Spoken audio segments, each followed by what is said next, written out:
একটু কল্পনা করুন যে আপনি একটা গুপ্তধনের নকশা পেয়েছেন, যা রাখা আছে এমন একটা জায়গায় যেখানে 5,000 বছরেও কেউ যেতে পারেনি। এমন কিছু করতে যাচ্ছে এই মানুষগুলো। অনেক বছর আগের কথা, নিশ্চয়ই কিছু লোক সেই গুপ্তধন চুরি করতে গিয়ে অভিশপ্ত হয়। তাদের সমস্ত ভবিষ্যৎ প্রজন্ম 30 বছরের মধ্যে মারা যাবে। তবে এই অভিশাপটি একটি স্পিরিচুয়াল বোন নিয়ে কাটানো সম্ভব, যা রাখা আছে অনেক দূরেই কোনো এক অজানা পাহাড়ের গুহায়।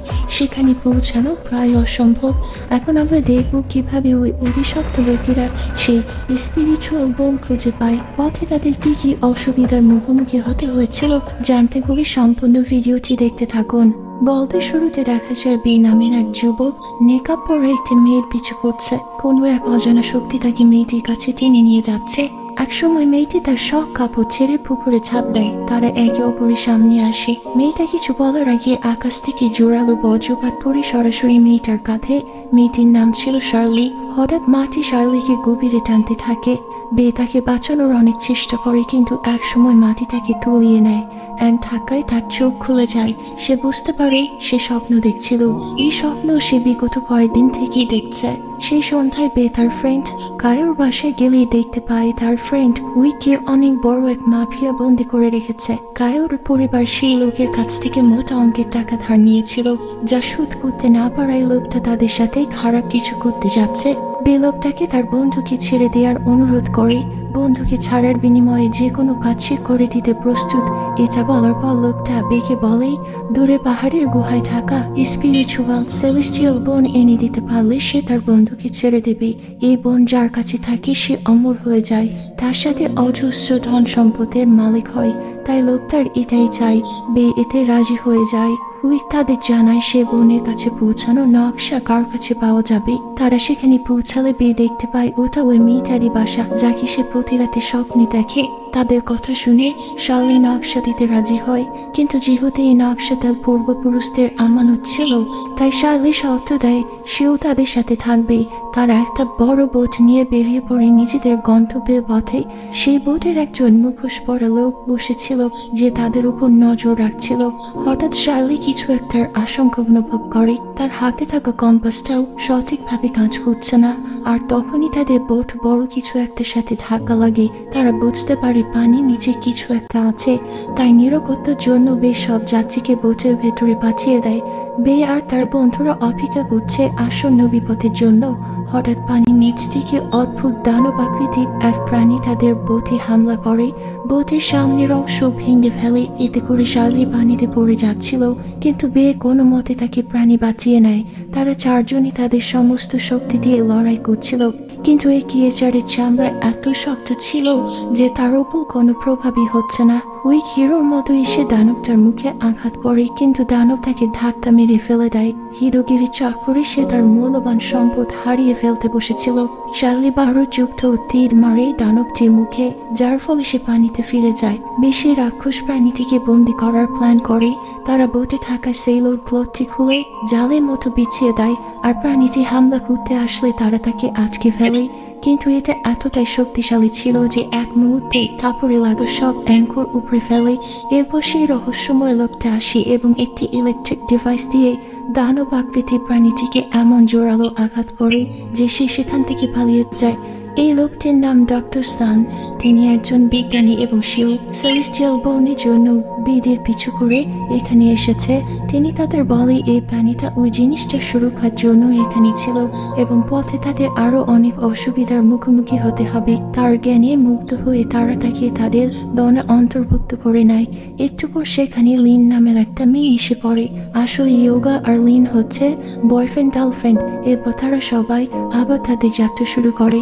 যাওয়ার সময় তারা পাহাড়ি চূড়ায় সেই মন্দির দেখতে পায় যেটা কথা নকশায় লেখা ছিল। তারা সাবধানতার সাথে সেই মন্দিরে প্রবেশ করে। মন্দিরে তারা তেমন কিছুই দেখতে পায় না। অনেক খোঁজাখুঁজির পর মন্দিরে বে একটি গুপ্ত সুইচ পায়, যেটা ঘোরানোর সাথে সাথে একটি গুপ্ত পথ খুলে যায়। সে পথ ধরে তারা সবাই একটি বিশাল সুড়ঙ্গে পৌঁছে যায়। কিছু দূর হাঁটার পর তারা একটি বন্ধ দরজার কাছে আসে, যেটাই অনেক বড় একটা প্রাচীন লক ছিল। কিন্তু বে খুব দক্ষতার সাথে দরজাটি খুলে ফেলে। ওই দরজার উপরে সবকিছু বরফের আবরণে ঢাকা ছিল, তাই এখানে হাঁটতে তাদের খুব কষ্ট হচ্ছিল। একটা সময় শার্লি পিছলে পড়ে আর তাকে বাঁচাতে বেও পিছলে পড়ে। সে তার ছুরি বরফে পুঁতে দিয়ে কোনো মতে স্থির হয়, কিন্তু বাকি সবাই পেছন থেকে পিছলে এসে তাদেরও সাথে নিয়ে যায়। একটু দূরেই ধারালো বরফের টুকরো ছিল, যেগুলোর সাথে আঘাত লাগলে তাদের মৃত্যু নিশ্চিত। তারা সবাই বরফের ধারালো টুকরোগুলোর দিকে এগিয়ে যাচ্ছে। বে লক্ষ্য করে বরফে ধারালো টুকরোগুলোর পাশে ছোট একটি টানেল রয়েছে। বে শার্লির সাহায্যে সবাইকে বাঁচানোর জন্য টানেলের দিকে ধাক্কা দেয় আর তারা সবাই টানেলে পড়ে যায়। তারপর বে শার্লিকে টানেলের দিকে সরিয়ে দিয়ে নিজেই মৃত্যুর দিকে ছুটতে থাকে, কিন্তু শেষ মুহূর্তে শার্লি তার গ্র্যাবলিং হুক বেয়ের ব্যাগে আজকে তাকেও টানেলের ভেতরে নিয়ে আসে আর তারা এবার একটু অন্ধকার গুহায় এসে পড়ে। কিন্তু এবার তারা একা ছিল না। কোনো মতে নিজেদের সামনে তারা আবার হাঁটতে শুরু করে। সেই গুহার চারপাশে তারা অনেকগুলো হাড় পড়ে থাকতে দেখে। ডক্টর সান্তাদি জানায় এই হাড়গুলো মানুষের, অর্থাৎ তাদের আগে যারা সেলেস্টিয়াল বোন নিতে এসেছে এই হাড়গুলো তাদের। নকশা অনুযায়ী সেই গুহায় একটি গুপ্ত দরজা থাকার কথা। এরপর তারা মাটি খুঁড়তে থাকে। একসময় তারা একটি গুপ্ত দরজা পেয়ে যায়।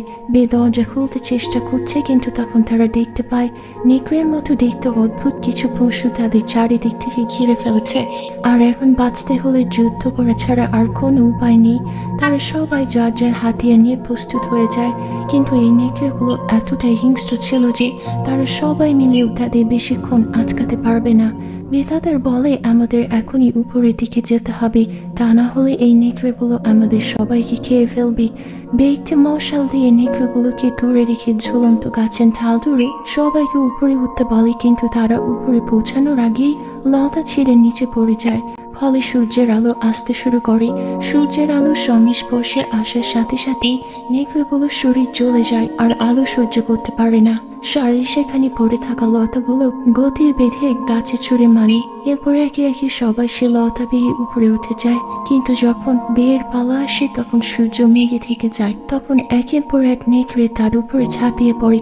নেকড়েদের লিডার তাকে ধাক্কা দিয়ে বাটিতে ফেলে দেয়। সে তাকে আক্রমণ করতেই যাবে, ঠিক তখনই মেঘ সূর্য থেকে দূরে সরে যায়। বন্ধুদের সহায়তায় বে দ্রুত সেই মৃত্যুকূপ থেকে আবারও বেরিয়ে আসে। তারা সেই শহরের পাশে থাকা একটি বাড়িতে যায়। রাতে শার্লি বিয়ের ক্ষত স্থানে ব্যান্ডেজ লাগানোর সময় বিয়ের হাতে সেই অভিশপ্ত চিহ্ন দেখতে পায়, যেটা তার কাঁধেও আছে। শার্লি সবাইকে বলে কয়েকশো বছর আগে তার পূর্বপুরুষরা যুদ্ধ থেকে বাঁচতে একটি শয়তানের গুহায় পৌঁছে যায়।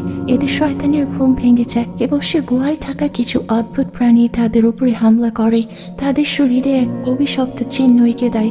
সে অশুভ শক্তির প্রভাবে সেখানে থাকা বয়স্ক সবাই মারা যায় এবং যারা জীবিত ফিরে আসে তারা 30 বছর পূর্ণ হওয়ার আগেই মারা যায়। এই অভিশাপের উত্তরাধিকারীরাও 30 বছরের বেশি বাঁচে না। এজন্য শার্লি সেই স্টোলিয়ার বোন খুঁজছে, যেন এর প্রভাবে তাদের বংশের স্বল্প আয়ুর অভাব কেটে সবাইকে দীর্ঘ জীবনের আনন্দ দিতে পারি। কিন্তু সে জানতো না এই কাজ এত কঠিন। সে সবাইকে ফিরে যাওয়ার পরামর্শ দেয়, কিন্তু বে শার্লিকে কথা দেয় সে ওই স্টোলিয়াল বোন নিয়ে এই অভিশাপ মুক্ত করেই ছাড়বে। পরের দিন তারা ঠিক দুপুরের সময় গুহায় নামার সিদ্ধান্ত নেয়, যাতে তারা বেশি সময় ধরে নেকড়েদের হাত থেকে বাঁচতে পারে। তারা সেই গুহায় প্রবেশ করে। সেখানে নেকড়েরা আগে থেকে তাদের জন্য অপেক্ষা করছিল। বেশ সময় নষ্ট না করে তারা তাকে দরজা খুলে তখন মাকে তলিয়ে যেতে থাকে এবং একসময় তারা আরেকটি ঘরে পৌঁছায়, যা দেখতে মন্দিরের মতো। বেশ সেখানে থাকা একটি মোমবাতি জ্বালায় আর সম্পূর্ণ জায়গাটিতে আলো জ্বলতে শুরু করে। তারা সবাই খুব সাবধানে পা বাড়াচ্ছিল, কারণ তারা জানে এই জায়গাটি এক মরণ ফাঁদ। কিন্তু বেয়ের পা একটি ভুল চিকারির উপর পড়ে যায়, যার ফলে পুরো রুম কাঁপতে থাকে। তারা বুঝতে পারছে কিছু একটা তো হতে চলেছে। হঠাৎ তাদের উপর প্রচুর তীর বর্ষণ হয়। তারা সবাই কোনোভাবে সেই তীরগুলো থেকে বেঁচে যায়। তারা সামনে এগোতে থাকে, কিন্তু আবার অনেকগুলো তলোয়ার খুব দ্রুত বেগে তাদের দিকে আসতে শুরু করে। সবাই অল্পের জন্য বেঁচে যায়। একটু পরে মন্দিরের উপরে থাকা অনেকগুলো ধারালো ছুরিযুক্ত দেয়াল নিচে পড়ে যায়। প্রতিটি ধাপে অনেক ফাঁদ ও জাল বিছানো ছিল। তারা কোনো মতে এসব ফাঁদ কাটিয়ে শনির উপরে ভাসতে থাকা সেলেস্টিয়াল বোনের কাছে পৌঁছায়। বে ধীর পায়ে সেটার দিকে এগিয়ে যায় এবং বোনটি তুলে তার ব্যাগে নিয়ে নেয়, কিন্তু তখনই শার্লি দেখে অনেকগুলো দৈত্যাকৃতির মাকড়সা তাদের দিকে ছুটে আসছে। মাকড়সারা তাদের ঘিরে ফেলেছে। তারা সবাই মাকড়সাদের সাথে যুদ্ধ শুরু করে, কিন্তু সংখ্যায় অনেক বেশি থাকায় এদের হারানো অসম্ভব। তখন বে লক্ষ্য করে মাকড়সাগুলো শুধুমাত্র সেলেস্টিয়াল বোনের পিছু করছে। সে তার জীবনে ঝুঁকি নিয়ে সমস্ত মাকড়সাকে নিজের কাছে ডেকে নেয়, যাতে অন্য সবাই নিরাপদে সেখান থেকে বেরিয়ে আসতে পারে। সবাই উপরে চলে যায়, কিন্তু শার্লি সেখানেই থেকে যায় বেকে সাহায্য করার জন্য। শার্লির সাহায্যে অনেক সূক্ষ্মতার সাথে বে মাকড়সাদের ডিঙ্গিয়ে শার্লির কাছে চলে আসে। তারা সিঁড়ি বেয়ে সে মন্দির থেকে বেরিয়ে যাচ্ছিল, আর তখনই কিছু মাকড়সা তাদের জালের সাহায্যে শার্লিকে টেনে নিয়ে যায়। বে তাকে বাঁচাতে ফিরে আসে।